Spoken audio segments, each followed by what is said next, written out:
Bienvenue sur Temps Mort, vous le savez, quand il est 21h tous les lundis, nous nous intéressons à l'actualité de la balle orange au Cameroun et sur le plan africain. Et ce week-end, donc, il y a eu des activités et il y a également eu une actualité qui a fait couler beaucoup d'encre et de salive. C'est donc l'annulation du troisième regroupement, l'élite dames et messieurs, qui préalablement a été annoncé ce vendredi, samedi et dimanche ici même à Douala. Le secrétariat général de la Fédération camerounaise de basketball qui a donc rendu public un communiqué d'annulation qui faisait état de ce que les clubs, la majorité engagée donc pour ce troisième regroupement, n'avaient pas pour la plupart les tests Covid qui étaient indisponibles, paraît-il, dans les grandes villes. Et donc, cette troisième journée, ce troisième regroupement a été purement et simplement reporté ultérieurement. On essaiera de comprendre donc ce report aujourd'hui avec le secrétaire général de la Fédération camerounaise de basketball lui-même qui est sur le plateau ce soir pour expliquer tout cela. Et aussi, on parlera de l'Afro-Monsieur qui s'annonce pour août prochain au Rwanda. Et l'Afro-Dame, certainement cette année aussi, on parle du Cameroun, mais ça reste encore bien sûr du côté de FIBA en attendant confirmation. Et donc, les chances du Cameroun d'avoir un sacre, enfin, sur le plan continental, vont être un petit peu évoquées ici aujourd'hui, quand on sait que les qualifs se sont achevés le mois prochain du côté de Yaoundé, et quand en conférence de presse d'après-match, Lazare Dingono essayait un petit peu de lancer le pavé dans la mare sur ce qu'il aimerait avoir en termes de préparation pour espérer remporter cet afro-là, qui est pourtant accessible au Cameroun, nous a-t-il dit. On en parlera ce soir également avec nos invités. Yves Lunel Ngounou, consultant 5 étoiles, comme j'ai entendu, on vous a appelé quelque part. Je vais peut-être vous appeler comme ça ici ce soir. Bonsoir Yves. Bonsoir Christian, bonsoir au SG de la Ligue, de la Fédé. Toutes mes excuses. C'était avant ça. Oui. Bonsoir au SG de la Fédération camerounaise de basketball, bonsoir aux invités sur le plateau. Bien sûr. Et bonsoir à nos chers téléspectateurs et un bonsoir particulier ce soir au coach Etienne Obankoa, qui fut également un de mes coachs formateurs quand j'étais jeune à Yaoundé. Oui, et il est rentré dans une logique de reconnaissance ces derniers temps. Donc, à chaque entame d'émission, il a un coach à qui il fait honneur. Celui-là qui a certainement participé à... Oui, c'était mon premier coach junior, coach à BEAC junior, BEAC cadet déjà. Et puis BEAC junior, il a également été mon coach à BEAC senior avant que j'ai un autre coach que je mentionnerai lors de la prochaine émission. Et ce soir, Steve Ngassa, coach de école de basketball dames sur le plateau ce soir. Bonsoir Steve. Bonsoir Christian, bonsoir Camille, bonsoir Lionel. C'est toujours un plaisir de revenir parler basket avec vous le lundi quand j'en ai l'occasion. Bien sûr. Et juste à ma gauche, le secrétaire général de la Fédération camerounaise de basketball, Camille Njoy-Kiti. Bonsoir Camille. Bonsoir Christian, bonsoir à Lionel. Et bien entendu, bonsoir à tous les amoureux de la balle orange. Félicitations, la fédération a qualifié une fois de plus l'équipe nationale du Cameroun, enfin, pas qualifiée, pas la Fédé, les joueurs se sont qualifiés, mais c'est tout à l'honneur de la Fédération camerounaise de basketball qui, sur le plan continental, ramène l'équipe nationale du Cameroun affronter les géants de l'Afrique. C'était le mois dernier. Comment vous vous sentez après cette qualif à la Fédé? Disons que ce n'est plus un exploit que de qualifier les équipes nationales du Cameroun. C'est devenu tellement naturel. Les afro-basket. Oui. Le véritable problème maintenant, c'est passer un certain cap, c'est-à-dire pour les garçons, au minimum monter sur le podium, parce que la date de très longtemps. Voilà, il faut que les générations actuelles prouvent qu'elles ont véritablement le niveau. Et pour les dames, bien entendu, il serait question pour nous de rééditer l'exploit de 2015, c'est-à-dire au minimum faire une finale continentale. Et nous pensons que c'est possible. Voilà, on parlera justement des possibilités qu'on a ou qu'on pourrait mettre en place pour remporter cet afro-là. Mais avant, je rappelle que vous pouvez nous suivre sur notre page Facebook en ce moment et réagir sur les différentes thématiques qui seront évoquées ce soir. Il y en aura deux essentiellement, on l'a dit, on parlera de ce report du troisième regroupement ici à Douala et également des afro-dames et messieurs à venir. Si le Cameroun a-t-il les chances du sacre? Monsieur le secrétaire général, le troisième regroupement dames et messieurs, annoncé à Douala, ici, ce week-end dernier, a donc été reporté suite d'abord à un message que vous avez, un SMS que vous avez fait circuler dans tous les différents téléphones personnels et dans les différents forums basketball, et que vous avez officiellement rendu public suite à un communiqué plus tard. Alors, que s'est-il passé exactement pour que ce report arrive? Enfin, j'ai envie de résumer simplement que il se passe que, après que nous ayons programmé confirmé la programmation de notre troisième regroupement, nous avons commencé à avoir des signaux d'alerte venant d'un certain nombre d'acteurs qui devaient prendre part à cette compétition. Le premier signal d'alerte que nous recevons, c'est, je vais donner les noms parce que c'est vérifiable par tous. Il s'agit de M. François Enyege, qui est le coach de FAP, qui nous fait savoir qu'il y a un problème de tests Covid. Ils ont un problème de tests Covid à Yaoundé. Et si vous lisez ma réponse, il pourra le confirmer. Je lui ai dit, partez-vous là-bas. C'est-à-dire que pour moi, FAP voulait essayer de nous tourner un peu en bruit. Et pour moi, il devait se débrouiller comme tous les autres. Parce que rendu à, on va dire, à 72 heures de notre événement, ils étaient les seuls à crier sur le problème de tests Les tests Covid, oui. Le lendemain, vous savez que FAP, c'est deux administrations. Le lendemain, c'est l'équipe d'âme, toujours de FAP, qui me fait un signe pour dire qu'ils ont un problème. Il n'y a pas de tests dans Yaoundé. Bon, là, ça commence à attirer notre attention. Et nous sommes le mercredi déjà. Nous sommes le mercredi, ça commence à attirer notre attention. Et ce que nous maîtrisons, nous, à la Fédé, c'est-à-dire que ce que nous maîtrisons, c'est les officiels techniques qui sont, on va dire, c'est notre charge. Oui. Parce qu'eux aussi doivent faire les tests. Et je commence à leur demander où en êtes-vous avec les tests. Parce qu'eux, ils avaient leur deadline mercredi et jeudi. Parce qu'il faut savoir que nous avons déjà eu des cas positifs dans tous les regroupements que nous faisons. Depuis que nous avons repris en octobre, aucun acteur ne joue sans présenter son test négatif. Tout à fait. Et que nous avons déjà eu des cas positifs, que nous avons mis en dehors de la compétition. Chez les arbitres, d'ailleurs, le regroupement des Yaoundé, il y en avait deux. Je ne vais pas donner le nom, c'est pas, ils ne reviennent pas. Ils ont été exclus. Et donc, pour les arbitres, pour nous, ils doivent présenter leur test jeudi. Et donc, jeudi, c'est carrément... Alors là, je me permets d'appeler. Moi, j'ai ma sœur aînée qui est responsable d'un centre de test Covid. Je l'appelle donc pour dire c'est quoi cette histoire. Elle dit qu'effectivement il y a un problème de test, on est presque en rupture.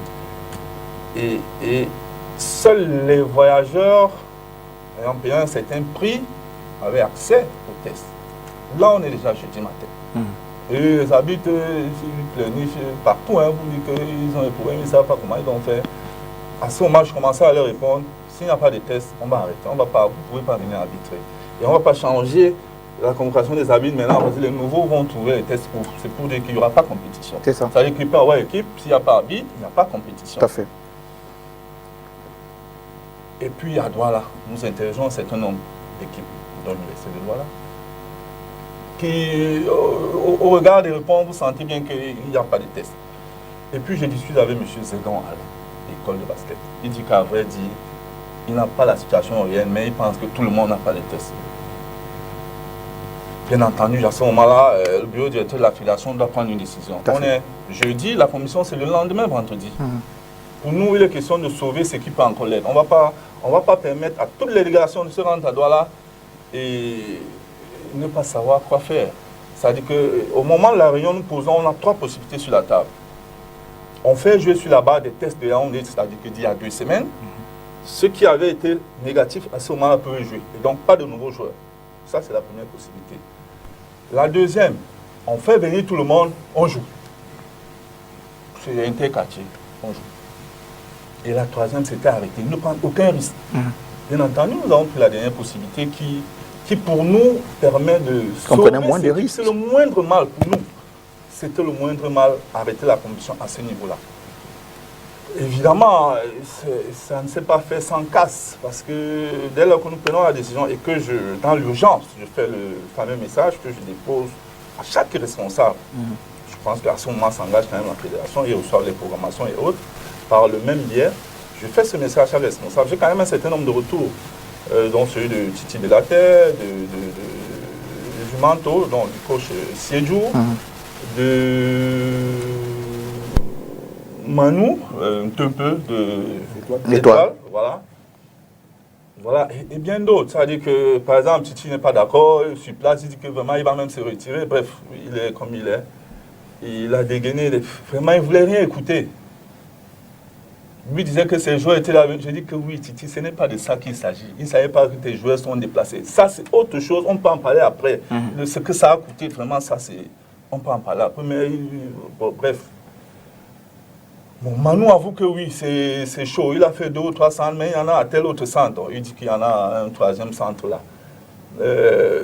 Université, on sent bien que je pense qu'ils n'étaient à aucun niveau. C'est-à-dire qu'eux, ils ont presque l'air soulagés par cette décision. De la situation, ouais. Voilà, je ne sais plus trop. Arenas, lui, il est allé jusqu'à me montrer les tickets du bus. Pour lui, il avait commencé le voyage. Je vais dire que nous ne pouvons rien contre ce genre de choses. Vraiment, il vaut mieux arriver, même si c'est en constamment, et rentrer, au lieu de venir à Douala, ne pas jouer, ou venir à Douala, contaminer 2 ou 3 enfants qui vont rentrer chez eux, contaminer les parents. Parce que le problème, ce n'est pas les basketteurs. J'ai envie de dire que ils sont tous asymptomatiques. Ils ne vont pas tomber malades. Le problème, ce n'est pas eux.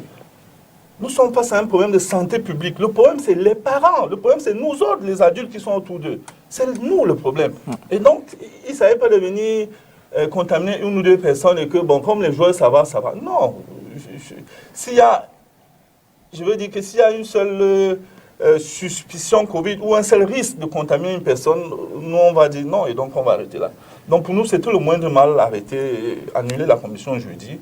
Afin que, vraiment, après qu'on fasse le bilan, est-ce que c'est remboursable ici, mais ça c'est autre chose. Mais c'était le moindre mal pour nous, arrêter, annuler la commission jeudi, afin que la sérénité revienne. J'ai même entendu des gens dire que c'était faux, qu'il fallait dire oui, j'ai donc fait le communiqué, j'attends le retour. Parce que jusqu'à présent, il n'y a pas de sérénité dans les tests Covid. Jusqu'au moment où je vous parle. J'entends des gens dire ce qu'ils veulent, mais il n'y a toujours pas de sérénité. Donc c'est pour dire que nous attendons le retour de la sérénité pour reprogrammer nos compétitions, mais j'ai aussi envie de dire qu'on va être un peu plus strict maintenant. La Ligue du Centre a joué. Ils disent qu'ils ont présenté des tests, je n'en suis pas sûr. Donc on va être plus rigide. À partir de maintenant, on va être plus rigide pour toutes les ligues qui ont une densité de compétition au quotidien. Je les ai citées, la Ligue du Sud-Ouest, la Ligue de l'Ouest, celle du Littoral et celle du Centre. On va être resté. Donc voilà un peu globalement ce qui nous a... Pour ça, annuler le regroupement voilà. L'école de basket était concernée par ces reports, parce qu'engagée dans cette compétition-là. Vous, comment est-ce que vous avez apprécié le report? Ma première question, est-ce que vous étiez prêt à jouer ces rencontres avec vos tests Covid négatifs? Bon, au niveau de l'école de basket, il est vrai que la journée de jeudi, une partie des joueurs avaient déjà réussi à faire leur test et une partie comptait le faire soit le jeudi, soit le vendredi, avec certains qui rencontraient effectivement certaines difficultés sur le terrain. Et je pense que l'une des problématiques fondamentales qu'il y a eu, c'est que pendant tout ce process, il y avait un manque de communication. Parce que je peux vous dire que même dans l'école de basket, pendant qu'il y en a qui ont réussi à avoir des tests, il y en avait qui, après coup, avaient des difficultés, mais n'avaient pas forcément...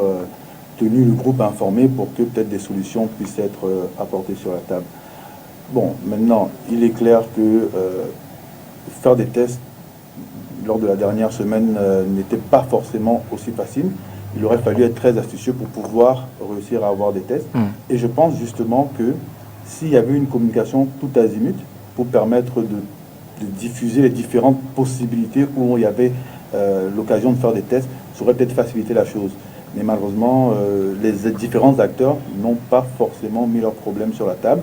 Et c'est uniquement lorsque le secrétaire général a envoyé son premier message que tout le monde s'est rendu compte qu'il y avait des difficultés. Et bon, la machine était déjà lancée. Donc, Vous parlez de diffusion de messages tout azimut. Vous faites allusion à qui? Aux membres de votre club qui commençaient à rencontrer des problèmes, ou alors la fédération comme entité pareil? Non, je parle d'abord à l'intérieur des propres clubs. Comme vous le disiez, il y avait... Donc c'était un problème de communication interne déjà, chez vous? C'est pour ça que je dis tout azimut, c'est-à-dire que, vous savez, le Camerounais se dit on a besoin des tests samedi. Le jeudi, ils se disent je vais aller essayer de faire le test. Et c'est devant la difficulté que l'information des fois remonte et que certains disent ah j'ai du mal et quelqu'un peut avoir une possibilité, va à tel centre, etc. Mais malheureusement, ces solutions-là peuvent rester uniquement dans le cercle d'école de basket. Par contre, si le problème avait été posé très tôt, peut-être de mardi, mercredi, les différentes pistes de solutions auraient pu être partagées, soit à travers les forums, soit à travers le secrétaire général qui, lorsqu'il avait des retours, pouvait dire bon apparemment il y a il y aurait des problèmes. Donc peut-être que ça aurait pu décanter. Bon, maintenant reste à savoir si ça aurait pu permettre à tous les différents acteurs des différentes villes d'avoir les tests au plus tard, parce que la compétition c'est vendredi. Donc au plus tard jeudi, il fallait avoir les tests pour pouvoir prendre la route. Bon, effectivement, je ne sais pas si les délais auraient pu permettre que ça arrive. Et vous, comment vous vous sentez face au report à ce moment-là? Embêté? Ou alors vous comprenez mieux le report qui a été annoncé, bien que les délais étaient relativement courts? Bon, effectivement, on avait un programme d'entraînement assez chargé par rapport à ce regroupement qui devait aligner 3 matchs consécutifs. Bon, évidemment, c'est un peu embêtant, mais au vu de la situation, bon, ça peut être compréhensible. Je pense que c'est plus un problème de communication. Et si effectivement les équipes avaient peut-être alerté le SG un peu plus tôt, si l'information était peut-être venue le lundi, mardi, ça aurait été accueilli de façon tout à fait normale. Lionel, vous avez suivi cette actualité, un report dans les délais relativement courts pour les équipes qui se sont préparées certainement des semaines pour un 3e regroupement. On en parlait encore ici lundi dernier, déterminant pour les positions des uns et des autres pour un Final Four possible. Et donc, voilà que ça s'arrête là tout de suite. Test Covid absent dans les villes de Yaoundé et Douala, tel que la communication de la fédération nous l'a fait savoir. Et vous, comment est-ce que vous l'avez perçu? Déjà, on a parlé des qualifs de l'Afro-Basket qui se sont déroulés exactement il y a 1 mois du côté de Yaoundé. Et il me souvient qu'après ces qualifs, lors d'un entretien avec STV, j'ai adressé des félicitations au bureau de la fédération pour avoir mené à bout ces qualifs malgré la pandémie qu'on connaît. La FEDA avait permis, grâce au ministère et aux autres FIBA, d'avoir quelques spectateurs dans la salle. Et je crois que ça s'est passé pendant 3 jours, tout s'est bien passé et on a eu le résultat qu'on connaît. Donc je pense que jusqu'aujourd'hui, la situation a été bien gérée par les instances.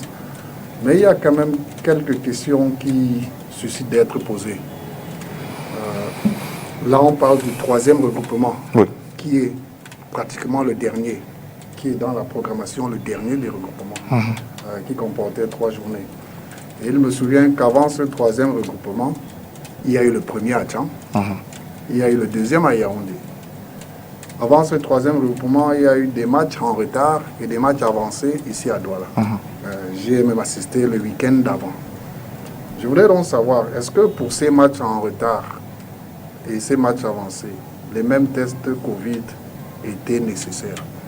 Parce que je remarque, une fois de plus, que c'est après que FAP mentionne qu'ils ont un problème de test, que voilà, ça engendre tout cet engrenage. Et il me souvient que c'est la même équipe de FAP qui était à l'origine de certains reports. Pour avoir été absent du côté de Tchang. De certains matchs annulés du côté de Tchang et même aussi du côté de Douala. De Douala aussi. Parce qu'avant ça, il y a une programmation de matchs en retard à Douala.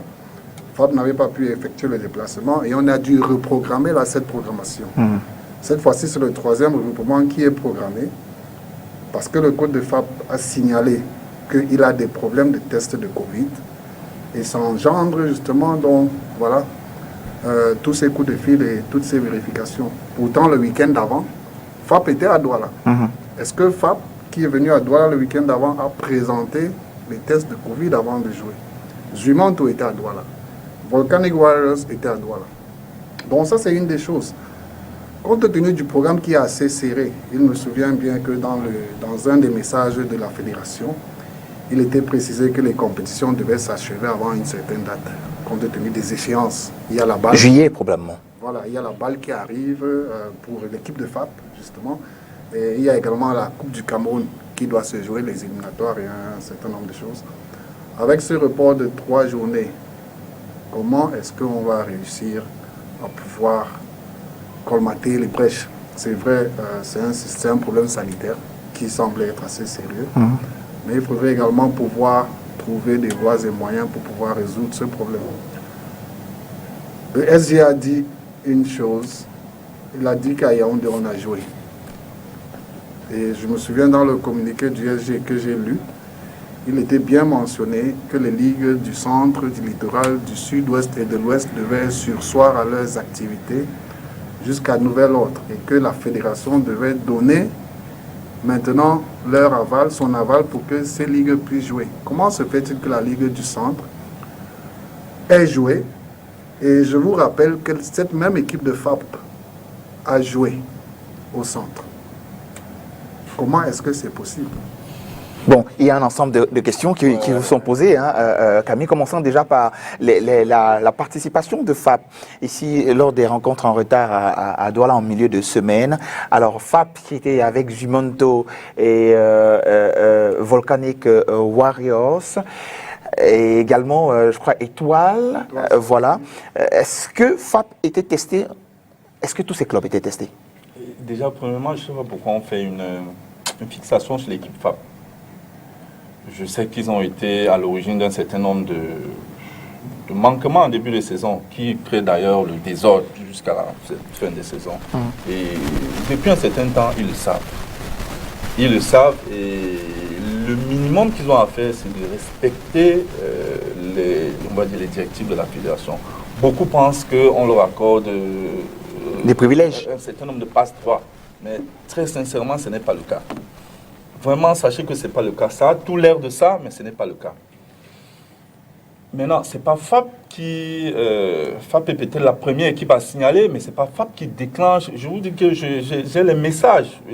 Monsieur Inyegossi a les messages. Si vous avez ma réponse, je lui ai donné une réponse. Débrouillez-vous à avoir vos tests. Quand ils signalent qu'ils ont un souci de test là, il n'y en a pas qui se débrouillent à avoir le test. Sauf que quand 48 heures plus tard, le problème perdure, nous sommes obligés de passer à autre chose. Alors, on parle des matchs en retard du week-end d'avant.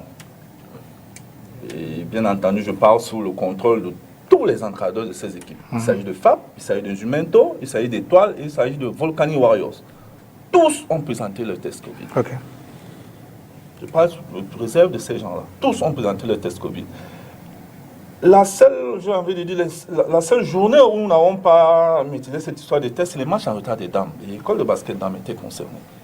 Effectivement, il y a, on va dire, à peu près un mois. Match à retard des dames, effectivement. Nous avons oublié de communiquer dessus. Et bon, ces matchs se sont joués sans que les uns et les autres ne présentent le test. Mais depuis là, que ce soit le premier regroupement, des équipes se sont déplacées au premier regroupement sans test. École de basket, messieurs. Il est arrivé en temps sans test. Volcanic Warriors, garçons et filles. Et Volcanic avait le premier match. On a dû décaler le match. S'il n'avait pas de test, il ne pouvait pas jouer. Bon, Dieu merci, le docteur Tengwa sur place a dû trouver une parade et ils ont pu faire les tests sur place. L'école de basket en a profité. Eux, ils ont eu la chance, ils ne jouaient pas le samedi, ils ne jouaient que le dimanche, toujours à cause de FAP, bien entendu. Et donc, on peut en profiter pour faire les tests. C'est pour dire, nous sommes intransigeants dessus. On n'a pas de risque à prendre. Vraiment, si un parent de basketteur doit mourir parce qu'il venait jouer au basket, on sera tous mal. Vous confirmez ce soir que FAP n'est pas privilégié parce que sur plusieurs étapes, on se rend compte que FAP a été à l'origine de beaucoup d'entorses et que ça a dû faire l'objet de reprogrammation, y compris peut-être... C'est peut-être une coïncidence, mais j'avoue ça va faire 3 fois. Les demandes de report de début de saison ont foutu le bordel à la suite de notre programmation. Vraiment, on peut le dire ici aujourd'hui. Ils le savent parce que nous en avons parlé. Un mois plus tard, ils n'avaient toujours pas accepté de jouer parce qu'ils n'étaient pas prêts, parce que la logistique est lourde, parce que... Bon, on est arrivé jusqu'à leur dire, si vous ne pouvez pas, il faut laisser. Ici, c'est un championnat civil, vous parlez de militaires tous les jours. L'administration militaire, nous faisons un championnat civil. Ce n'est pas un championnat militaire, adaptez-vous. C'est le minimum qu'on vous demande, adaptez-vous. Justement, je voudrais préciser au SG que ce n'est pas une fixation sur l'équipe de FAP. On parle juste des faits qui sont vérifiables. Hélas. Voilà, hélas. Et vous-même, vous l'avez si bien dit. Fab a été impliqué dans tous ces reports et toutes ces choses. Et vous l'avez encore dit, c'est le coach François Inigué qui était le premier à signaler cette indisponibilité des tests. Le jeudi. Non, le mardi, lui. Ok, le mardi. Ouais. Pour un regroupement qui devait commencer vendredi. Mais bizarrement, Fab a joué à Yaoundé. Oui, mais dans la continuité, j'ai envie de dire qu'on a continué de suivre. Non, justement, au moment où nous disons annulation de la rencontre, ils disent que finalement, ils avaient payé des tests. Bon, je sais comment on paye les tests. Mais ils disent finalement, ils avaient payé, ils étaient prêts. On va peut-être écouter. Ils disent qu'ils sont prêts à partir là, au moment où on envoie. Peut-être pour élucider cela, on va peut-être écouter le coach de FAP, François Inigué, que nous avons interrogé en journée aujourd'hui pour comprendre un petit peu comment l'équipe s'est débrouillée. Si jamais elle a eu un problème de test du côté de Yaoundé, si jamais elle était prête pour arriver ici à Douala pour ces rencontres programmées. Du côté de la régie, essayons de prendre cet extrait du coach de FAP. Basketball qui revient justement sur son périple entre jeudi et jeudi. Voilà.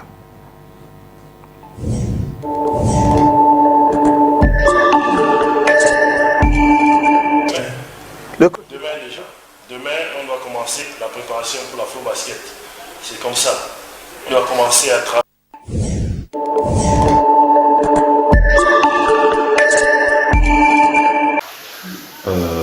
Bonjour à tous. FAP Basketball s'est préparé comme toutes les autres équipes pour ce troisième regroupement prévu à Douala du 19 au 21. L'équipe était sereine, prête à en découdre avec nos trois adversaires. Bon, vous savez, c'est un problème de santé publique. On ne peut rien contre. C'est vrai que l'équipe était déjà en chemin pour rejoindre Douala pour la compétition quand nous avons reçu le communiqué du secrétariat général de la FECA Basket et nous avons repoussé chemin. Les incidences financières certainement sont énormes. Moi je ne suis qu'un technicien à ce niveau. Il fallait d'abord assurer les enfants, l'ensemble de la communauté FAP Basketball, à savoir les joueurs en premier qui étaient concernés par ce regroupement. Nous n'étions pas seuls dans le bus, il y avait également l'équipe dames qui faisait partie de la délégation avec nos tests Covid bien sûr. C'est vrai, nous avons eu pas mal de difficultés pour réaliser ces tests-là au niveau de Yaoundé, mais ça a été décanté par la suite. Bon, nous attendons sereinement la prochaine programmation pour continuer la compétition. Ça fait déjà 3 matchs, 3 victoires. Il fallait une 4e victoire pour au moins être sûr d'être qualifié pour les Final Four. Bon, ce n'est que partie remise. Maintenant, on a essayé de se réajuster par rapport à la programmation de la Ligue. Nous avons réussi à obtenir un match le week-end dernier contre Etoudi. Ce n'était pas prévu, mais ça a permis quand même au groupe de rester assez serein et de se préparer pour les échéances futures et en attendant que la situation pandémique puisse évoluer positivement en faveur de la communauté de basketball camerounais. Donc l'ensemble, le moral y est, l'ensemble de l'équipe, c'est-à-dire au niveau de l'administration, le staff technique ainsi que les joueurs. Nous allons reprendre le chemin des entraînements dès ce jour pour la suite du programme tant au niveau régional, au niveau national ainsi qu'au niveau international. Voilà.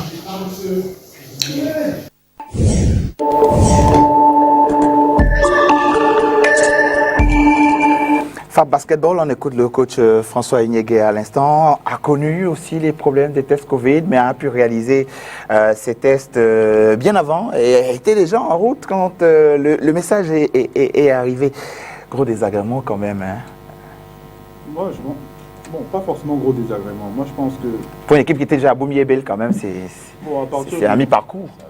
Bon, de toute façon, s'il y a une équipe qui ne peut pas se plaindre à notre niveau de championnat élite, c'est bien FAP. Donc, s'ils sont allés jusqu'à Boumier-Bel, et qu'ils ont dû rebrousser chemin, c'est pas trop leur demander.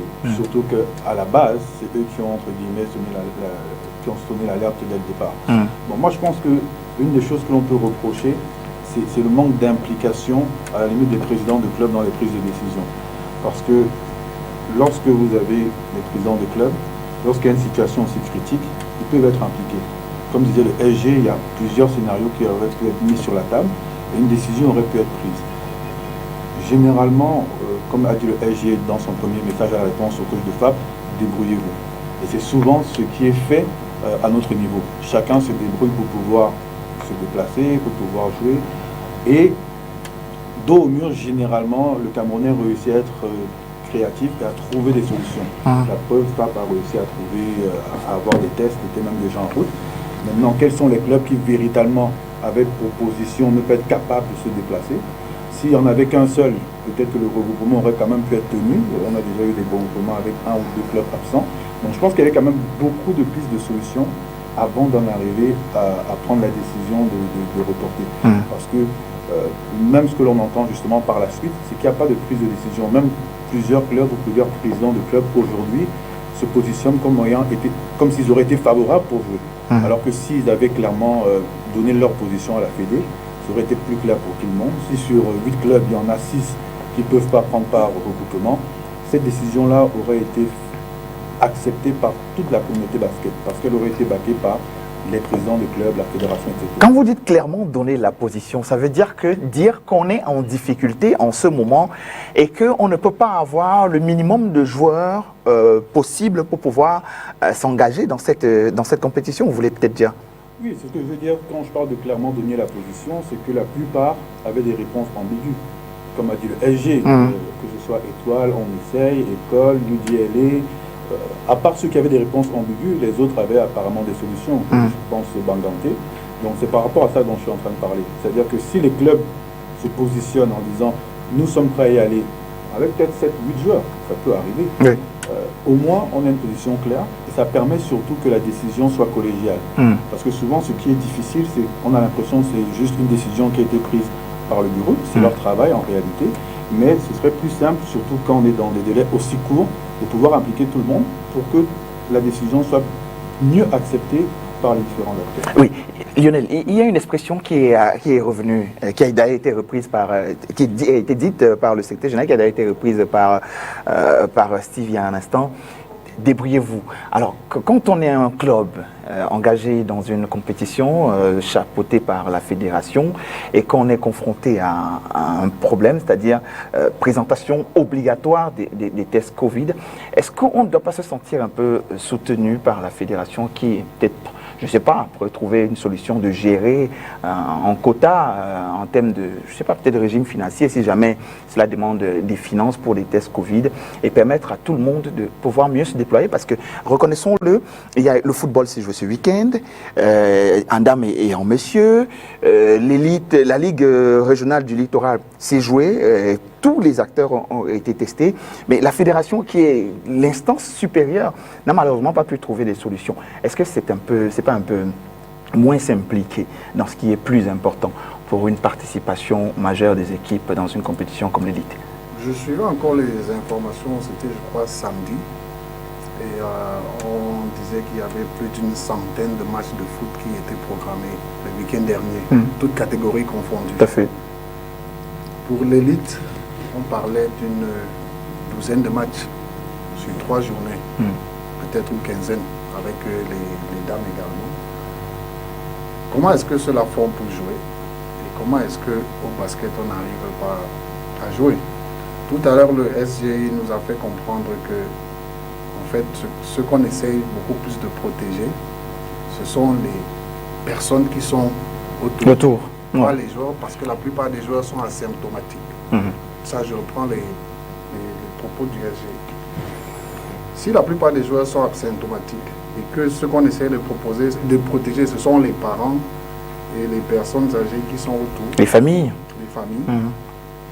Pourquoi ne pas faire jouer les matchs et restreindre ces matchs aux joueurs et aux arbitres?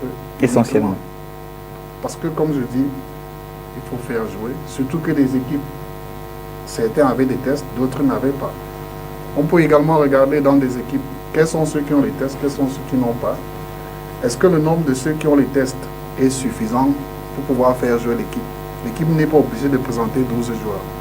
Même avec 8 joueurs, si les 8 ont le test négatif, on fait jouer le match. Autre chose, il y avait des matchs programmés entre des équipes de Douala lors de ce même regroupement.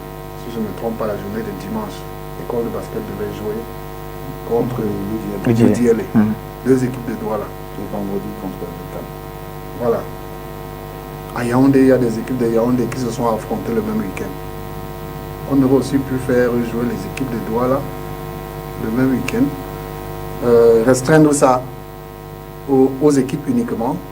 Et puis on avance. Parce que rien ne nous garantit que le week-end prochain, les tests seront présents. Aussi. Rien ne nous garantit que dans 2-3 semaines, les équipes vont présenter leurs tests pour pouvoir jouer.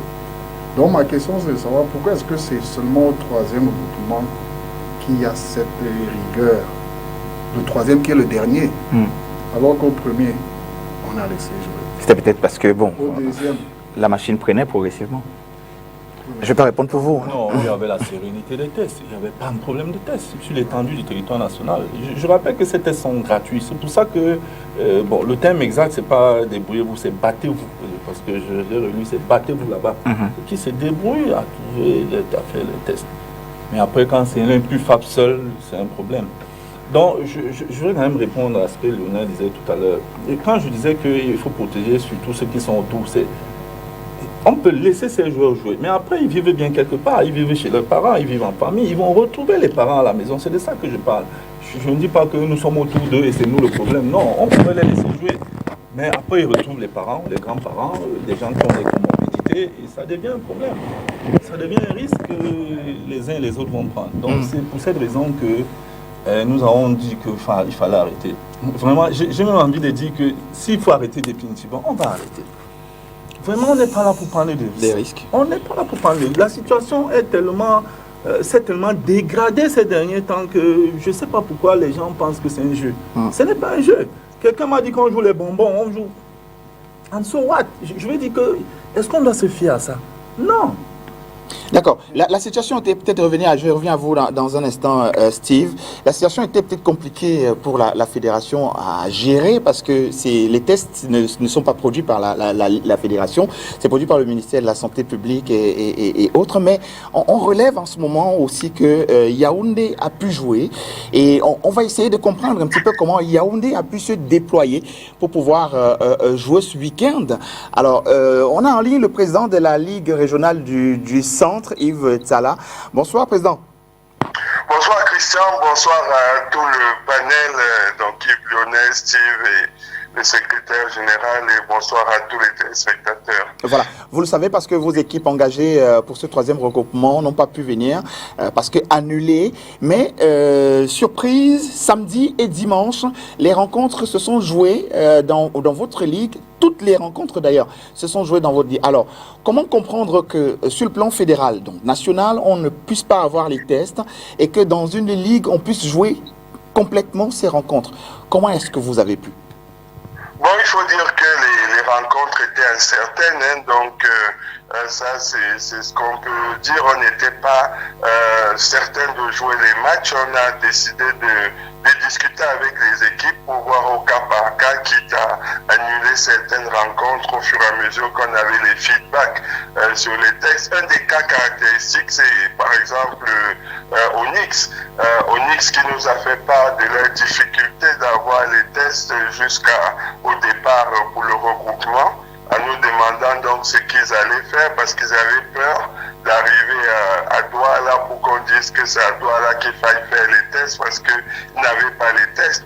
Et donc jusqu'à vendredi, on s'est demandé est-ce qu'il y aura une solution par rapport aux tests et on a fait un pré-programme pour dimanche en se disant qu'ils allaient chercher d'autres solutions pour faire les tests. L'idée, en fait, ce qu'on s'est dit, c'était de se véhiculer les informations pour ceux qui arrivaient dans des niches, parce qu'il faut le dire, c'est clair, les tests manquent.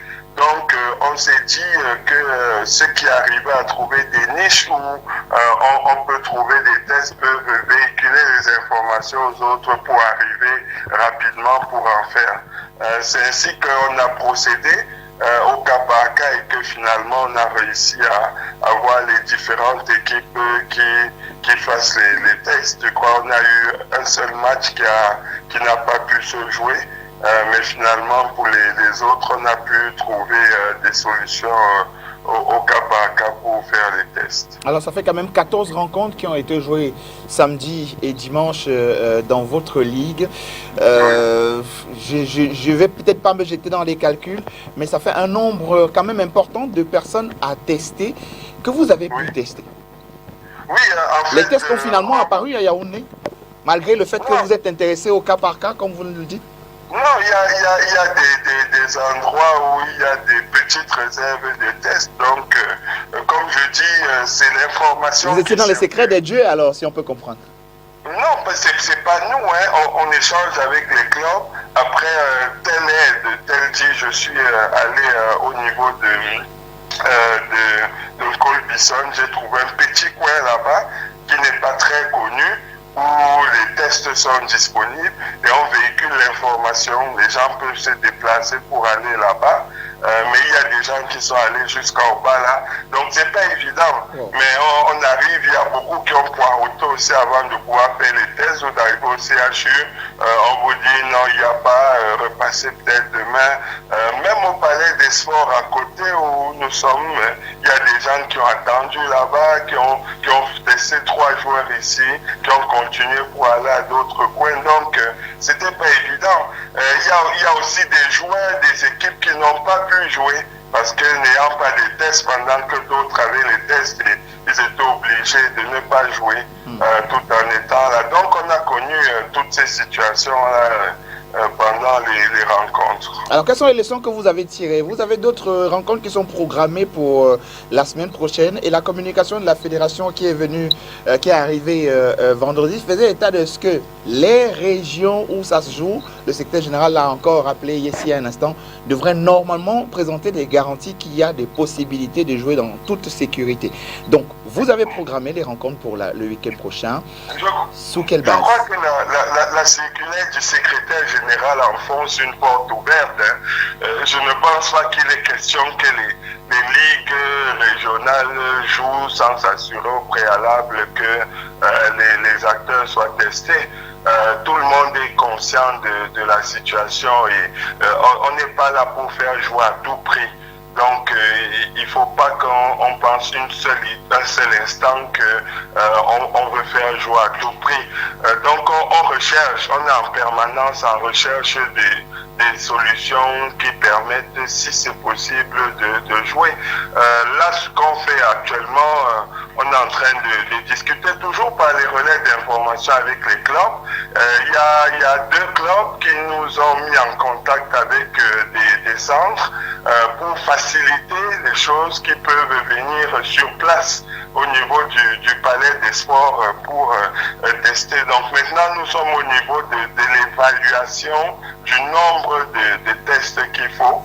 Et donc, on a fait une séance ce soir avec une des personnes. On a calculé qu'il nous faut à peu près 200 tests par jour, par journée, c'est-à-dire samedi 200, dimanche 200 à peu près. Et donc, on s'assure qu'on puisse avoir une quarantaine de tests disponibles par rapport au week-end pour qu'on puisse programmer sereinement la journée. Donc on va faire un pré-programme qu'on va adresser à la fédération, à tous les stakeholders comme ça doit se faire. Et puis entre-temps, on va continuer avec cette piste-là.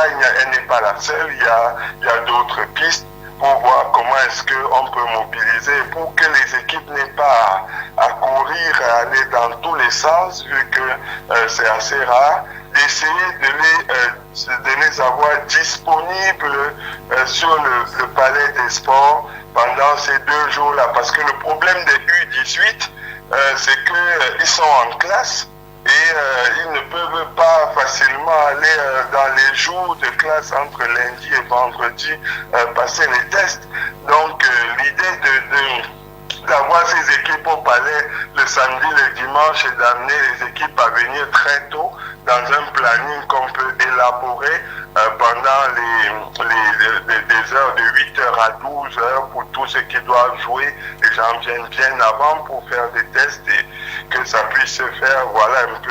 Mais cela a un coût. Cela a forcément un coût de déplacer les équipes médicales sur le Palais des Sports oui. pendant 2 jours. Comment est-ce que vous allez vous débrouiller sur le plan financier? Vous vous engagez ou vous engagez les équipes? On s'engage tous, en fait, parce qu'on va demander aux équipes une petite contribution aussi, qui serait finalement ce qui aurait été dépensé, parce que avoir une dizaine de joueurs qui prennent des taxis pour aller un peu partout, sans être sûr d'effectuer les tests et passer du temps, etc., ça coûte. Donc on leur dit, au lieu de faire cela, prenez ce forfait taxi que vous pouvez mettre à disposition pour la contribution des équipes qui viennent sur place. Et puis chacun apporte sa quote-part et ça facilite le travail pour tout le monde. Voilà. Merci Président pour cette contribution qui pourrait peut-être être une piste de solution, hein, Monsieur le Secrétaire Général, pour la suite des événements, dans le sens on pense quand même à déplacer les équipes médicales. Est-ce que pour les, je sais pas, pour l'élite, on ne pourrait pas penser peut-être une journée de, peut-être jeudi soir ou vendredi, mobiliser les équipes médicales pour tester au maximum. Merci Président, hein, et bonsoir du côté de Yaoundé. D'accord, merci. Disons que c'est à voir, et les gens avaient dit que nous y avons pensé. Déplacer une équipe médicale pour tester, c'est tester quand? C'est tester la veille, c'est-à-dire que c'est une unité de plus pour une équipe, c'est tester quand? Je veux dire que si c'était possible de mobiliser une équipe à Yaoundé pour les équipes de Yaoundé, à Douala pour les équipes de Douala, puis sud-ouest et ouest pour le camp du Manteau, ce serait facile pour nous. Pris comme ça, là, ce serait facile. Mais si vous voulez déplacer l'équipe médicale à Douala, les équipes se déplacent quand pour venir faire ces tests? Je veux que toutes les équipes viennent quand à Douala pour faire ce fameux test que nous voulons leur imposer. C'est pour ça que pour nous, les tests gratuits permettaient à chacun de se déployer dans sa région. En plus, nous avons dit une semaine. À FIBA, c'est 48 heures. 48 heures avant, test 48 heures avant le match. Nous avons dit une semaine pour que les gens, que chacun trouve ces 30 minutes là pour aller faire son test, c'est gratuit. J'ai envie de dire, c'était encore fluide. C'était encore fluide. Maintenant, quoi, 72 heures avant, on a un gros problème devant nous. Vraiment, toutes ces réflexions-là, c'est des réflexions qu'on fait après coup.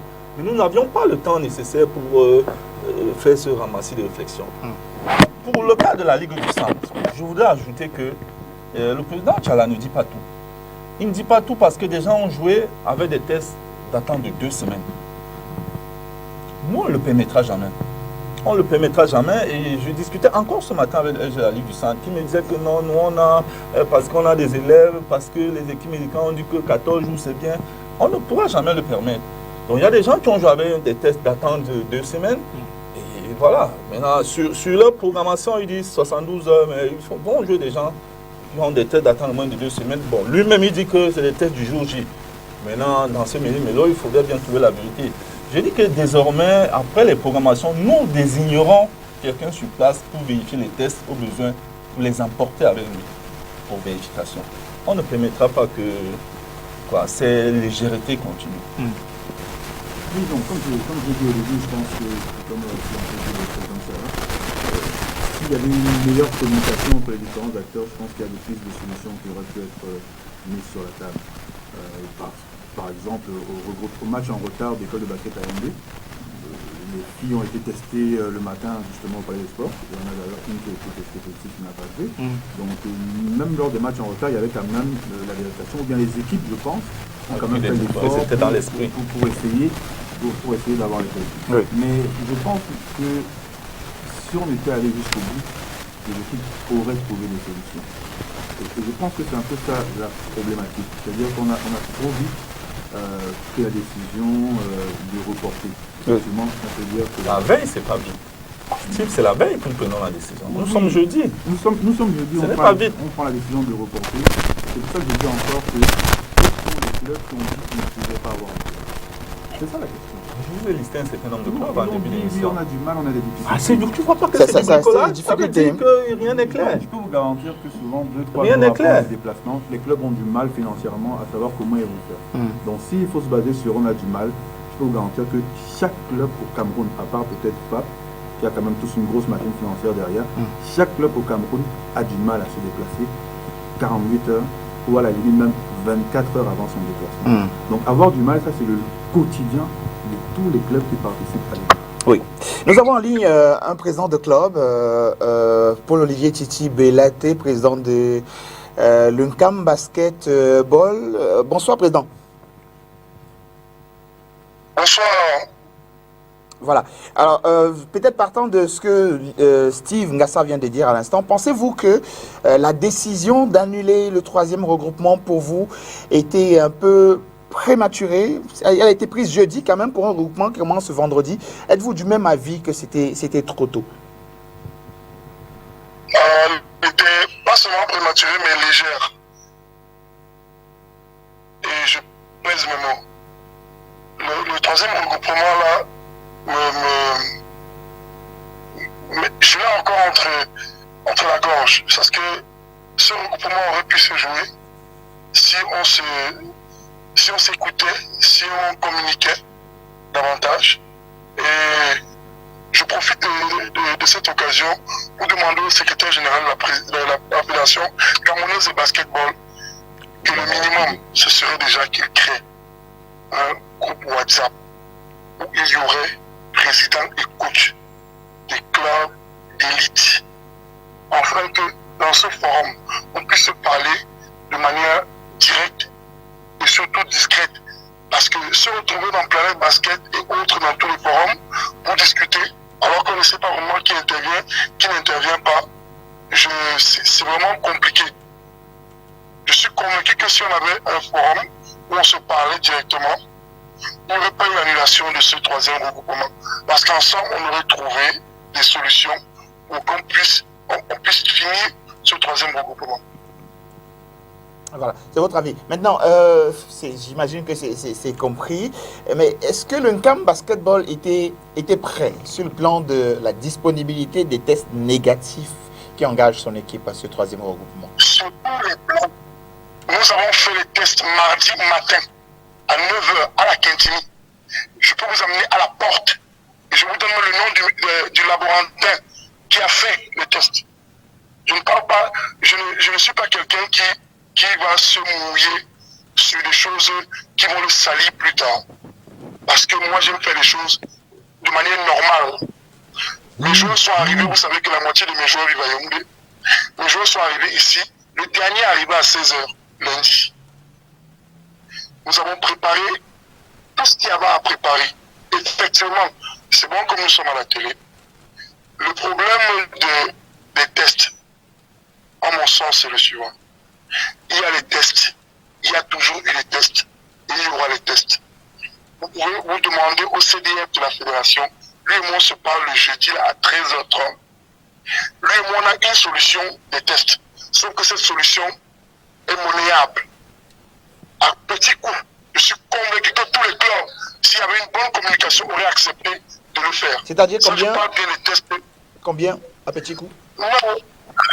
À petit coup, les chiffres, c'est pas bon parce que comme nous sommes en pleine télé, les tests sont censés être gratuits.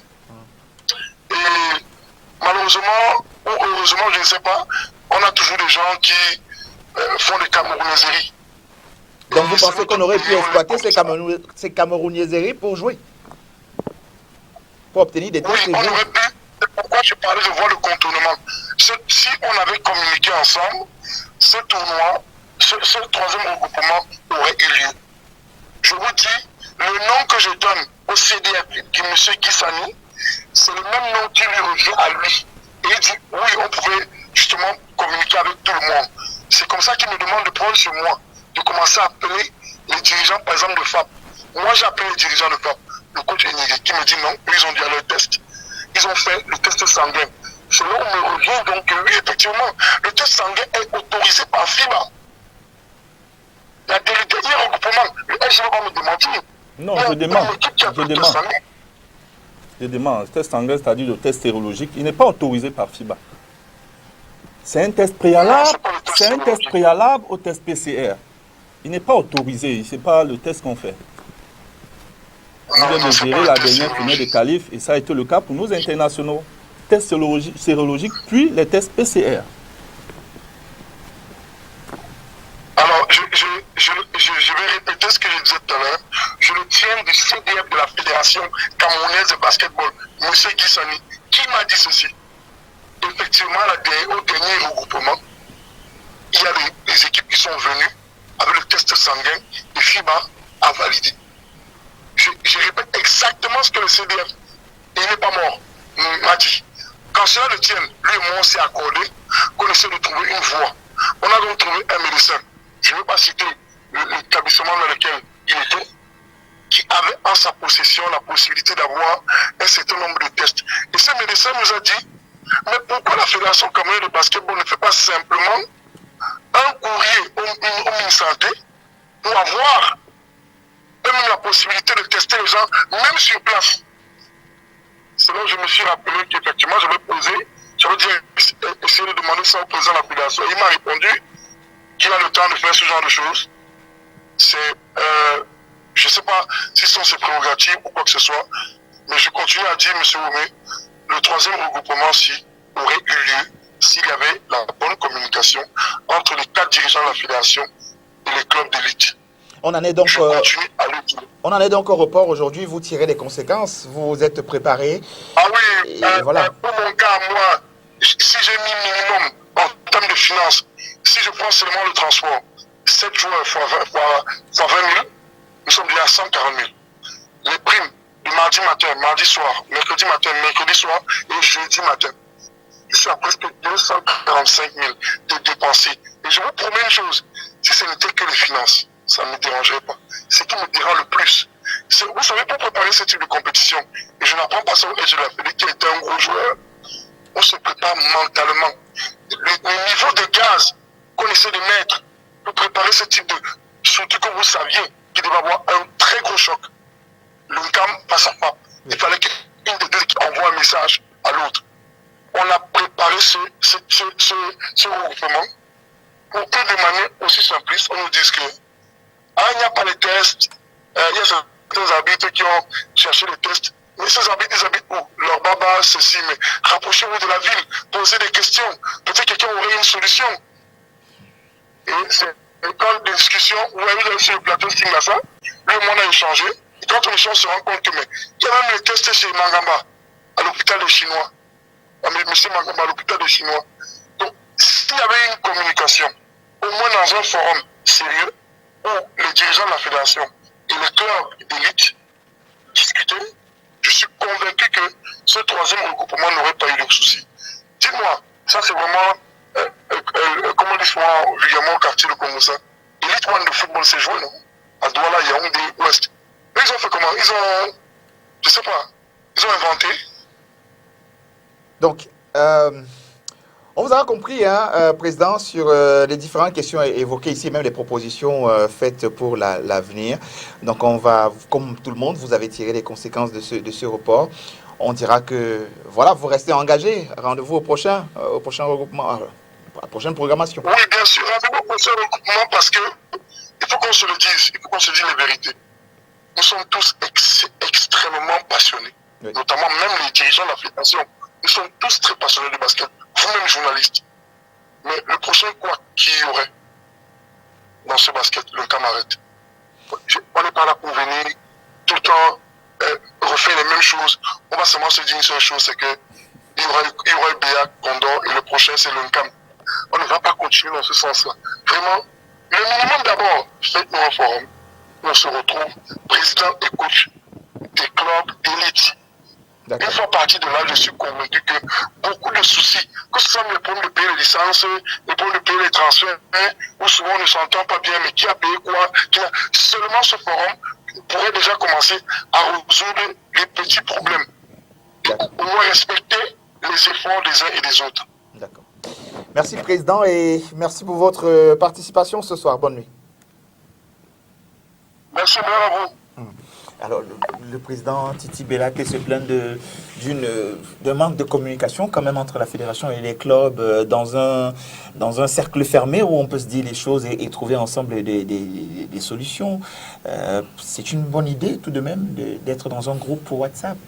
Oui, c'est vrai, ce serait une bonne idée de discuter ensemble, d'échanger sur les problèmes qui sont les nôtres au quotidien. Mais bon, la fédération n'a pas vocation à créer des forats. Maintenant, peut-être que ça pourrait aider. C'est pour la gestion des équipes, c'est ce que je dis, peut-être que ça pourrait aider. Mais nous échangeons tellement bien au quotidien que, bon, maintenant, je ne sais pas. Parce qu'il faut quand même le reconnaître, spécialement un forum, secrétaire général, il y a un avertissement qui ressort d'un entretien comme celui-ci avec le président, c'est partir, c'est-à-dire enlever le club. Ça va faire plus d'un. À un moment, on ne va pas citer, au risque de peut-être remettre le couteau dans la plaie, mais ce serait vraiment partir à la dérive que notre club s'en aille aujourd'hui. Oui, mais qu'est-ce que nous n'y pouvons rien. Je veux dire que nous faisons toujours du mieux que nous pouvons pour bien faire les choses. Oui. Maintenant, il y en a qui se font mal. Qui ne fait pas d'erreur? Je veux dire que c'est parce que nous essayons qu'il nous arrive d'échouer pour un certain nombre de choses. C'est parce que nous essayons, c'est parce que nous sommes à l'œuvre qu'il y a des erreurs et qu'on peut se remettre en cause de temps en temps. Donc, pour moi, nous n'en voulons pas personnellement à une certaine équipe ou à certaines personnes, mais il peut arriver que des gens ne veuillent pas rester dans le bateau parce qu'il ne leur plaît pas, parce qu'il ne va pas à leur rythme, parce qu'il ne va pas au bon rythme. L'idéal étant quand même que ensemble, nous puissions faire avancer le bateau basket. Parce qu'il faut le savoir. Les uns et les autres pensent que c'est une histoire de Ndoukounjo, Sani, Ignat. C'est ce qu'ils pensent. Mais ce n'est pas... Mais oui. Ils appellent le Big Four. Mais je le sais. Ils le pensent. Mais malheureusement, le basket qu'ils prendront dans 1 an, 2 ans, 3 ans sera tributaire de ce qu'ils auront passé le temps à torpiller le basket actuel. Ils auraient pu le prendre au niveau, je ne sais pas moi, 2, qui le prendront en moins 3 parce qu'ils ont passé le temps à le torpiller. C'est ce que je voudrais dire. Mettons-nous ensemble pour faire avancer ce basket. Si des gens ont des idées, qu'ils viennent avec les idées. Vraiment, est-ce qu'il y a un bureau plus accessible que le nôtre? Je pense que non. Mais le problème, justement, je crois que c'est de ça que parlait... Véhiculer les idées. C'est un problème de communication. Parce qu'aujourd'hui, véhiculer les idées, d'accord. Mais comme je disais, ou comme disait le président Titi, s'il y avait un forum, les idées pourraient être véhiculées de façon très rapide. Mais Steve, on a vocation à créer un forum. Je veux dire que tu peux créer le forum demain, tu me mets dedans. Je ne vais pas sortir. Hein. Je suis bien dans Planète, dans Tampion Forum. C'est le bureau de la fédération qui organise. Donc, je veux dire, chacun doit prendre ses responsabilités. Les clubs ont la possibilité d'avoir même un syndicat de présidents. Les entraîneurs, un syndicat d'entraîneurs. Mais nous sommes où? C'est pas là. Si, c'est ça. Si les présidents avaient leur forum parce qu'ils ont un syndicat, parce qu'ils ont un bureau de présidents de club, ils auraient pu résoudre ce problème. Donc, et venir nous dire que, attention, on a. Non, mais le problème... C'est ce que je veux dire. Organisons-nous tous. Il ne s'agit pas d'un problème de la Fédé. C'est ce que je veux dire. Toutes les entités doivent s'organiser. Les entraîneurs, les présidents, les joueurs. Monsieur le SG, quand vous annulez un 3e regroupement, à un jour de ce regroupement à cause d'un manque de tests Covid, et que 2 jours après, à Yaoundé, la compétition se joue, considérons même que la moitié des acteurs n'avaient pas de test et que 100 ou 150 jeunes ont pu obtenir des tests. Ça veut dire qu'il y a eu un échec. S'ils ont réussi à trouver des moyens pour avoir ces tests-là, la Fédé, qui en plus est au-dessus, aurait dû trouver des voies et moyens pour avoir ces tests-là. Vous n'allez pas dire au club, organisez-vous. C'est vous qui organisez. Si vous devez prendre une décision aussi importante sans consulter les clubs, ne dites pas, mais les clubs, vous pouvez créer un forum. Ce n'est pas au club de créer un forum si c'est à vous d'organiser. Les clubs peuvent s'organiser. Et si les clubs ne sont pas organisés, à la limite, l'école de basket n'a pas à partir du fait que Pape ne réussit pas à avoir ses tests. Ça n'a rien à voir avec l'école de basket. C'est ça que je vous l'ai dit tout à l'heure. Quels sont les clubs nommément qui ont signifié ne pas avoir de tests? Parce que moi, je me rappelle, l'école de basket a eu à faire un report lors de la première journée. Ça a été fait par esprit. Aujourd'hui, nous sommes tributaires de cette lettre-là. Mais tout ce que vous dites depuis tout à l'heure par rapport aux clubs qui n'avaient pas de tests, c'est soit des messages WhatsApp, soit des conversations. Et encore, comme je l'ai dit tout à l'heure, aucun club n'a spécifiquement dit « nous ne pourrons pas participer au 3e regroupement parce que nous n'avons pas de test ». À 24 heures d'un regroupement, si un club ne vous dit pas « ce n'est pas possible pour nous de se déplacer », pourquoi annuler? Comme je vous l'ai dit, à 24 heures d'un regroupement, tous les clubs ont souvent des problèmes financiers pour voyager, etc. Mais ils finissent par trouver des solutions. Au match en retard que l'école de basket a eu à Yaoundé, nous avions toutes les difficultés du monde pour y arriver. Si on nous avait donné la possibilité de dire on a du mal pour participer, on ne serait pas venu. Vous avez forcé la main et nous nous sommes débrouillés. Vous ne savez pas tout ce qu'on a eu à faire pour être là. On a été là, on n'était pas complet, on a joué, on a fait des ratés, on a assumé. Et c'est ça la problématique qui ressort souvent, c'est que quand FAF donne le signal d'alarme, on a l'impression que la fédération va faire des pieds et des mains pour s'aligner à la problématique de FAF. La problématique de FAF, il n'arrive pas à avoir de tête. Ok, battez-vous. Les arbitres ont dit aussi qu'ils ne pourraient pas. Mais est-ce que vous vous rendez compte que si je peux vous garantir qu'au prochain regroupement, quel que soit le jour où vous allez le programmer, cette problématique-là va se poser. Et jusqu'à ce que vous dites au club, soit vous jouez même à 5, soit vous ne jouez pas, tous les clubs n'auront pas forcément 10, 11, 12 joueurs pour être capables de jouer. C'est impossible. C'est vers là que nous tendons, cette rigidité-là. C'est vers là que nous tendons. Non, mais souvent vous avez été rigide par rapport à d'autres clubs. Moi, je vous le rappelle. Mais maintenant, Steve, je suis en train de te dire qu'à 24 heures de match, on a perdu la sérénité que nous avions sur tous les tests. Subitement, on a perdu. Parce que vous dites que, après qu'il n'y a que Titi qui a dit qu'il avait les tests, comme vous voulez que je cite, le cas m'a dit qu'il avait les tests, les Paponiques qu'ils étaient dans le bus, donc ils avaient les tests, et Zumanto. Pour le reste, personne ne nous dit qu'il a les tests. Je dis personne. C'est pour ça que je vous dis et je vous répète que... C'est pour dire. Tout le monde a dit que non, j'ai les tests, j'ai les tests. Peut-être qu'on va changer de... On va faire volte-face peut-être. Il est bien mentionné. Je dois vous annoncer aux équipes avant qu'elles prennent part aux rencontres qu'elles doivent présenter leurs tests. Exact. Si une équipe prend l'engagement, derrière elle doit là, sans ces tests, ça n'engage pas la fédération. Ça engage l'équipe en tant que telle. Maintenant, quand la rencontre doit démarrer, ou alors quelques heures avant le début de la rencontre, c'est un peu comme quand on contrôle les licences. C'est exactement ça. Présentez vos licences. Seuls les joueurs ayant des licences sont appelés à jouer. On fait la même chose pour les tests. Seuls les joueurs ayant des tests négatifs sont appelés à jouer. Si maintenant l'école de basket vient et que l'école présente ses tests, et on constate que le nombre de joueurs qui ont des tests négatifs est suffisamment, selon les règles FIBA, pour que la rencontre puisse se jouer. Le match se joue. On a vu des matchs NBA qui se sont joués avec 7 joueurs. Tout à fait. Des équipes avec 7 joueurs, je dis en NBA, parce que justement les autres joueurs étaient indisponibles. Ça revient à ce que Steve Gassa, à ce que Titi Bellaté ont dit. Ce sont des présidents de joueurs, ils savent un peu ce que c'est. Je sais un peu ce que c'est, je suis passé par là. La fédération n'a pas aidé des moyens qui sont déployés matériellement, moralement, financièrement pour pouvoir déplacer une équipe à un regroupement. Vous savez de quoi je parle. On a eu à assister à des regroupements à Bamenda, à Bafoussam, à Ebolova. Donc, ce n'est pas facile. Steve Gaza l'a dit. On laisse des équipes venir jouer. Celles qui n'ont pas. Si vous n'avez que 3 joueurs qui ont des tests négatifs, on déclare forfait. Comme pour les licences. On ne va jamais accuser la fédération d'avoir déclaré un forfait parce que Zumanto a présenté 3 tests négatifs. Ce sera la responsabilité des Zumanto, tout à fait. Je pense que c'est un peu là le problème. C'est pour ça que les présidents de clubs disent qu'on aurait dû les impliquer dans la prise des décisions. Steve Gassa l'a mentionné, Titi Bellaté l'a mentionné. Si déjà 2 présidents le disent, ça veut dire que c'est quelque chose qui se dit, qui se murmure. Maintenant, n'importe qui peut créer un groupe WhatsApp, ça on le sait. Mais ce groupe aura encore beaucoup plus d'impact s'il est créé par l'instance fêtière de ce championnat d'élite. Un groupe qui est créé par le secrétaire général ou alors le président ou le CDF de la fédération parle beaucoup plus qu'un groupe qui est créé par un président de club. Parce que là, on a l'impression que c'est un groupe de dissidents.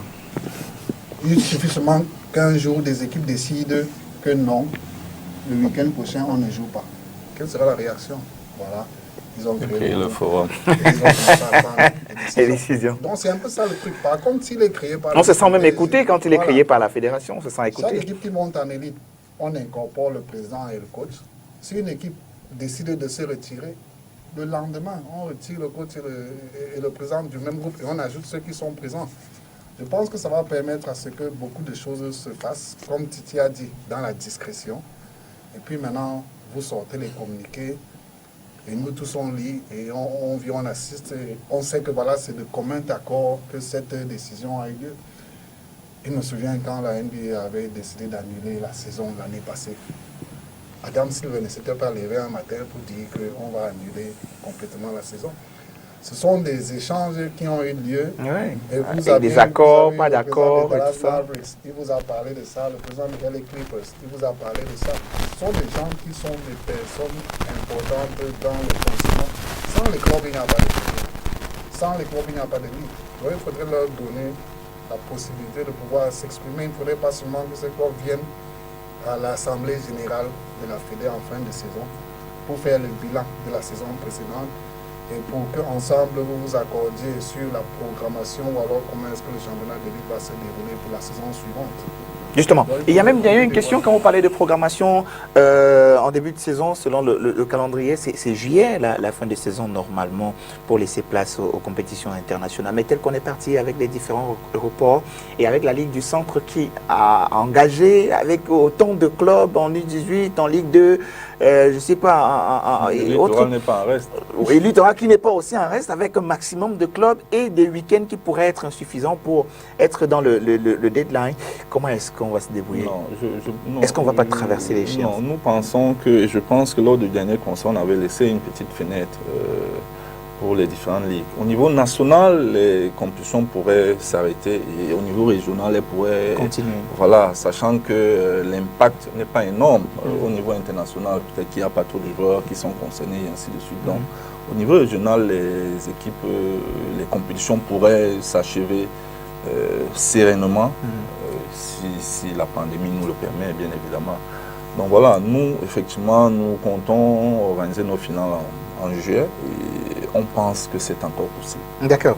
Est-ce qu'il est... Oui. Est-ce qu'on a peut-être déjà une petite idée de la possible date du prochain regroupement, peut-être la semaine prochaine? Bon, on va observer cette semaine pour savoir si la fluidité est revenue. Mais je dis jusqu'à ce soir, j'étais assis là quand j'ai interrogé 2 ou 3 personnes. La sérénité n'est toujours pas revenue sur le plan des tests Covid. Donc on ne va pas s'engager vers une situation. Si les clubs engagés, alors qu'il est d'ici peut-être, je ne sais pas, mercredi, vous disent que voilà, on a les tests complets et que vous laissez la marge d'une semaine. Il faudrait à ce moment-là que de la salle soit disponible. Oui. Je pense que ce n'était déjà pas disponible le week-end de 27-28 quand nous programmions à tout prix les 2 catégories le week-end dernier. Oui. Parce que ce week-end-là était disponible. Les rencontres délocalisées. 27-28, le bulletin, c'est le 27, samedi 27 à de la salle et le gymnase sera occupé. Donc je pense qu'il y a aussi la disponibilité du gymnase. C'est le malheur que nous avons à Douala de ne pas avoir des terrains viables côte à côte. Pour faire jouer. On devait même jouer au terrain extérieur de la salle. Ce n'est pas de gaieté de cœur quand nous décidons de jouer sur ce terrain-là. Mais bon. J'ai peur que vous ayez ouvert une pêche aux équipes qui ont des difficultés de pouvoir utiliser justement cet argument de disponibilité des tests pour ne pas se déplacer. Non, mais c'est ce que je disais. Nous avons été tous surpris la semaine dernière. On va être plus rigide sur les prochaines programmations. Ça veut dire que pas les tests. Dès lors que ce sera programmé, vraiment, on va avancer. Ceux qui ne pourront pas vont descendre du bateau, hélas. Ou alors l'une des solutions. Je prends un exemple, une équipe qui vient de Boya, de Bamanté, de Yaoundé, qui a peut-être des difficultés financières, à J-2 du déplacement. Ok, qu'est-ce qu'il nous reste? Oh, il n'y a pas de deuil, il n'y a pas de joueurs malades. Ok, donc on n'a pas les tests Covid. Et on envoie la communication. Il serait idéal que la fédération puisse, un peu comme le président de la Ligue des Centres l'a signalé, trouver des centres ici à Douala, des centres avec qui elle est en partenariat. C'est quand même une fédération sportive qui est une instance quand même. Toutes les équipes qui se déplacent s'arrangent d'abord à faire leurs tests dans leur point de départ. Si maintenant ces équipes arrivent et qu'elles n'ont pas eu le temps de faire les tests, qu'elles puissent au moins se présenter dans ces différents centres-là pour faire ces différents tests. Je me souviens à Yaoundé, la Guinée équatoriale est arrivée le jour de la compétition.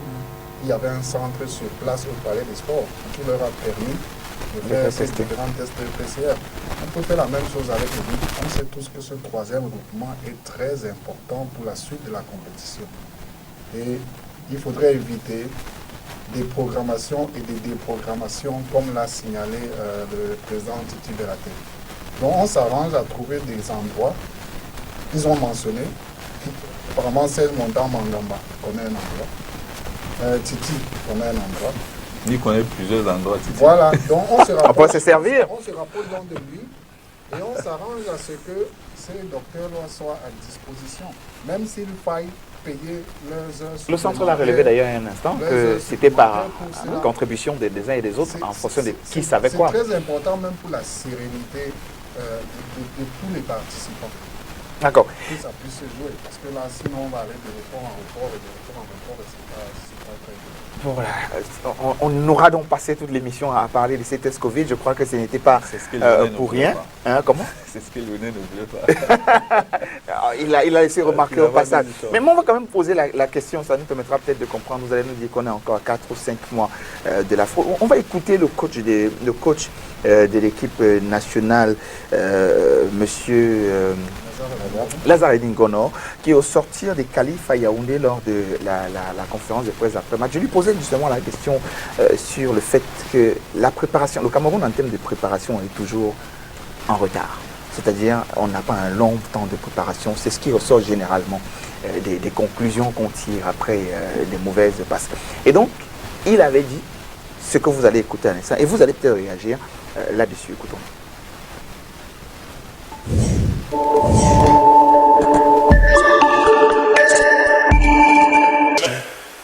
Demain déjà. Demain, on doit commencer la préparation pour la FloBasket. C'est comme ça. On doit commencer à travailler, n'est-ce pas, sur les potentiels joueurs qui, n'est-ce pas, évoluent ça et là, pour que nous puissions avoir un stage bien élevé en compétition, pour que chacun qui est dans un stage, s'il n'est pas retenu ou encore, pour le contraire, s'il est retenu, c'est qu'il mérite sa place et c'est qu'il y a un boulot à faire. Alors, ça commence à partir d'aujourd'hui. On doit multiplier les stages, même dans ce contexte qui est difficile. On doit multiplier les stages. On doit pouvoir voir tous les joueurs qui sont, n'est-ce pas, intéressés au plus profond d'eux. Tous les joueurs qui ne disent pas, comme on dit en anglais, don't talk the talk, but walk the walk. Ouais? Pas seulement la bouche, mais le moment M, il faut venir, il faut faire ce qu'il y a à faire. Ça, c'est ce que nous devons faire. Et c'est comme ça que nous devons avancer. Si nous voulons une chance de pouvoir être champion d'Afrique, c'est qui est à notre portée. Hein? Moi, je vois la Côte d'Ivoire qui est une bonne équipe. Okay? Et on voit les autres jouer, les deux autres jouer. Nous avons des joueurs comme la Tunisie ici et ailleurs. Donc, on sait que nous sommes capables, n'est-ce pas, d'être champions d'Afrique. Maintenant, il faut qu'on prenne, n'est-ce pas, les différentes mesures pour que nous puissions arriver à cette compétition avec un groupe qui sait exactement de quoi il est question et compétit au plus haut niveau. C'est ce que nous devons faire.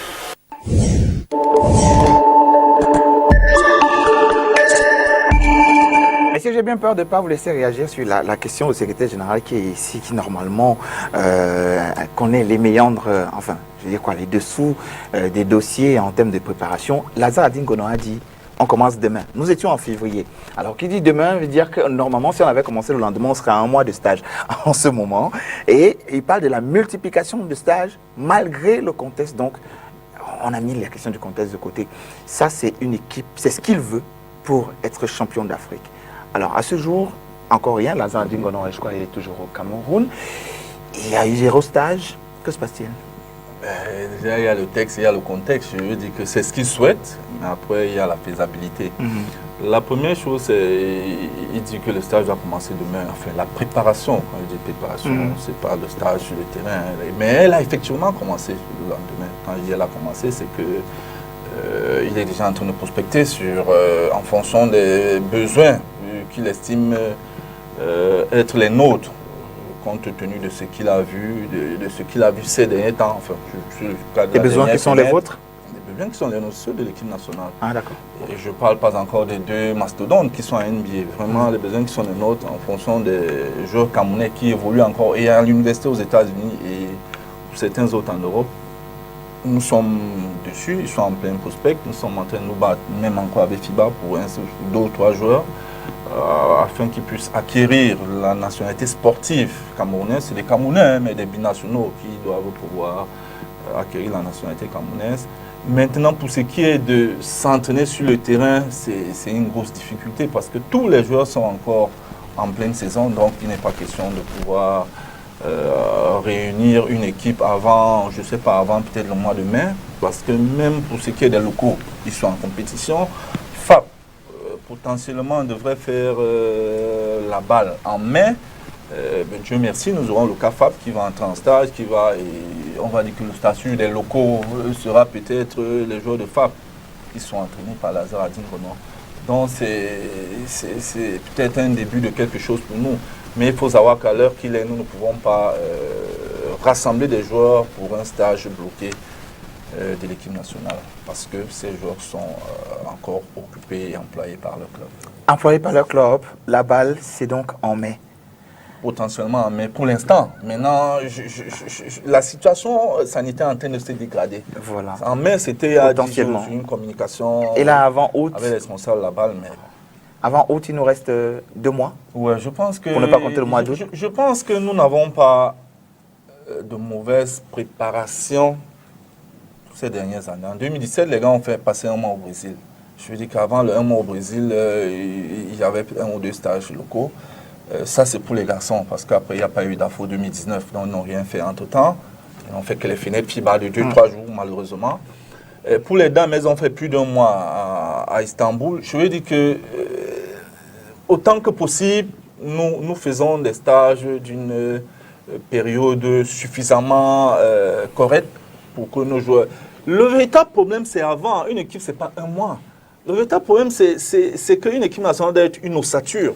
C'est les mêmes joueurs qu'on retrouve tous les mois ou tous les 6 mois. Mais que ce soit les mêmes joueurs, la même politique sportive.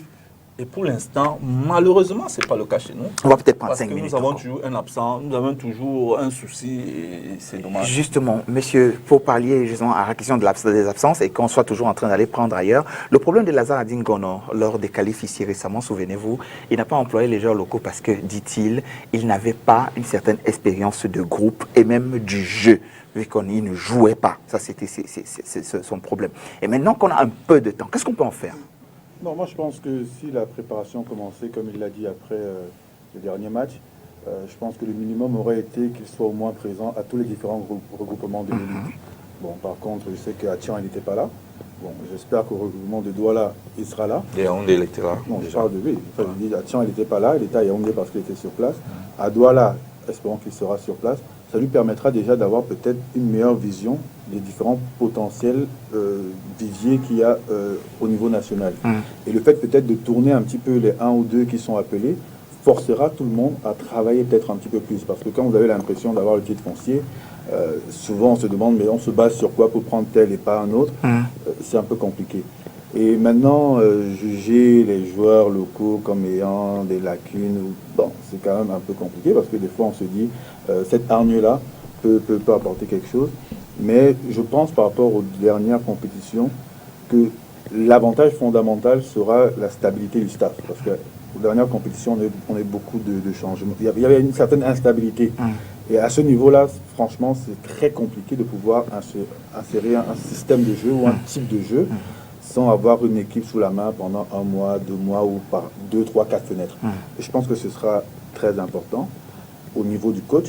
Maintenant, au niveau de la Fédé, effectivement, on a toujours cette problématique de pouvoir accueillir tous nos meilleurs joueurs. C'est pas évident. Il y a souvent les problèmes de binationaux. Il y a aussi maintenant les problèmes d'approche, comment vendre le projet, etc. Il est évident que pour l'instant, on ne peut même pas parler, comme disait le SG, des 2 mastodontes. Mais on a quand même quelques joueurs qu'on pourrait travailler à faire venir dans la tanière. Parce qu'à un moment donné, c'est le talent qui compte. Je veux dire, vous avez beau avoir le meilleur coach du monde. Si vous n'avez pas des joueurs talentueux, ce sera très compliqué. D'accord. Lionel, votre réaction sera la dernière. Je crois que je l'ai déjà dit ici sur ce plateau. On a des potentialités, on a le talent, on a des possibilités de pouvoir décrocher une médaille d'or lors du prochain Afrobasket. Là, on a encore le temps. On a le temps et on a les ressources pour. Il faut en faire quoi de ce temps-là? Il faudrait déjà donner quels sont les objectifs, quel est le chemin. Gagner l'Afrobasket. Voilà. Ou alors finir sur le podium. Ok. Qu'est-ce qu'on compte faire pour pouvoir finir sur le podium et présenter ce chemin-là, ce schéma au potentiel sélectionné. Je le dis parce que j'ai échangé il n'y a pas longtemps avec un joueur qui a joué au très haut niveau et il a posé les mêmes questions. Le problème, c'est que quand on nous appelle, on nous envoie justement une communication, on nous dit venez jouer. on ne nous dit pas quels sont les objectifs, c'est quoi, on vient jouer quoi. Vous confirmez ça? C'est comme ça que ça marche? Non, je pense que j'ai discuté avec la même personne. Voilà. Il s'agit de Samnik. Et vous êtes d'accord avec ça tout de même, que c'est un mode de fonctionnement? Parce que moi, j'ai demandé à Victor. Pas un mode de fonctionnement, c'est une façon de parler. Non, je pense que nous, on n'est pas des... Il ne faut pas non plus être des rêveurs. Il y a 4 ans, je pense que... Mais il faut rêver. Même si on pensait qu'on pouvait gagner la Faux Basket, c'était pas... Quand on va en compétition, qu'est-ce qu'on va chercher? Non, ne soyons pas... On va défaitiste, ne soyons pas omnibulés par le fait que nous, Camerounais, on aime gagner à tout prix. Donc ça veut dire qu'on part en pensant qu'on n'a pas le niveau, c'est ça? Actuel n'a pas un beat, n'a pas Siakam. Ne rêvons pas de Vous gagner n'y la croyez Faux pas. Basket. Nous regardons les autres. Vous n'y croyez pas, c'est un peu grave. Non, sans ces deux mastodontes, vous avez le Nigeria, vous avez la Tunisie qui a un basket huilé, vous avez l'Angola. Mais le coach vient de dire le contraire, Camille. Le coach vient de dire le contraire, Camille. Le coach a dit... Je dis qu'avec l'effectif actuel, on aura du mal. C'est ce que je dis. On aura du mal. Nous a gagné au Money Time la dernière fois. D'un point. 2, 3 fois, c'est toujours les petites choses. Finissez Lionel, on a empiété. Au moment où on se parle, Embiid est blessé. Okay. Il lui reste encore au moins une semaine.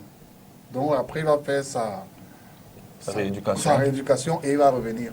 Donc, je peux vous dire à 99% que Embiid ne sera pas là en août pour Kigali.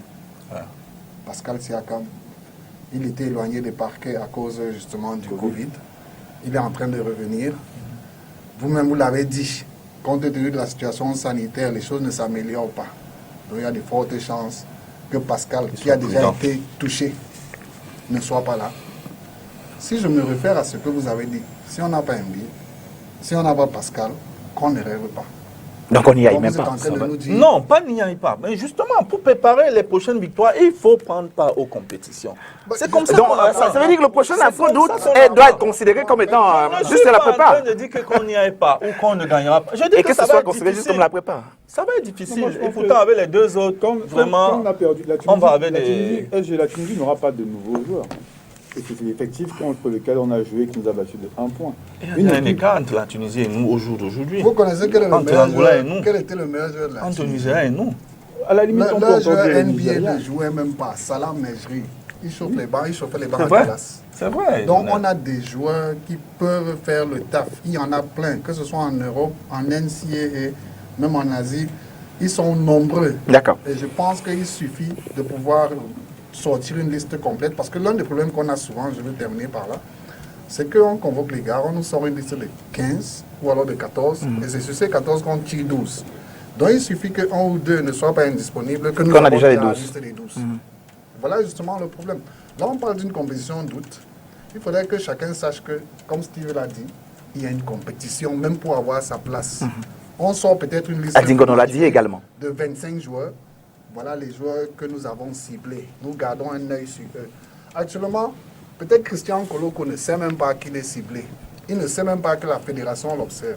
Jonathan Chamwa, qui est actuellement en train de jouer le tournoi NCAA, il n'a même peut-être même pas encore été contacté. Je le dis juste parce que je n'ai même pas vu de liste.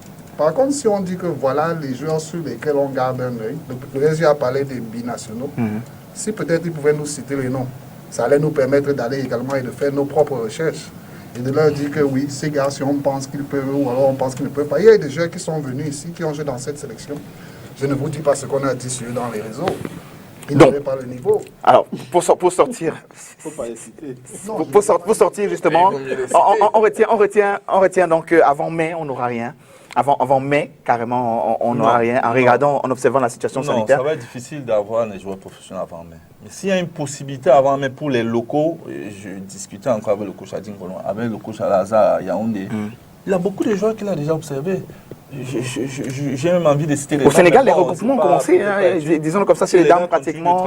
Il y a des petits regroupements qui se font. Beaucoup de bons joueurs. Il y a un petit neuf à Bangante, je ne sais pas qui le connaît, Chikebin, comme ça. Et il a vu Jodo et Kengele. Kengele, que nous tous on croyait en perte de vitesse, mais qui fait des bonnes perfs ces derniers temps avec l'Université de Douala. Donc il a un certain nombre de joueurs qu'il a vus, il dit qu'ils sont une douzaine. Voilà. il pense qu'il pourrait réunir. Donc, le travail se fait. L'avantage qu'on a ce tour-ci, c'est que le coach est sur place. Voilà. Et qu'on peut prendre 3 jours. Donc, pour les faire locaux quelque auront chose. leur chance. Voilà. C'est le cas de le dire. Pour son implication, il a eu à faire des cliniques de coach du côté de Yaoundé. Yaoundé.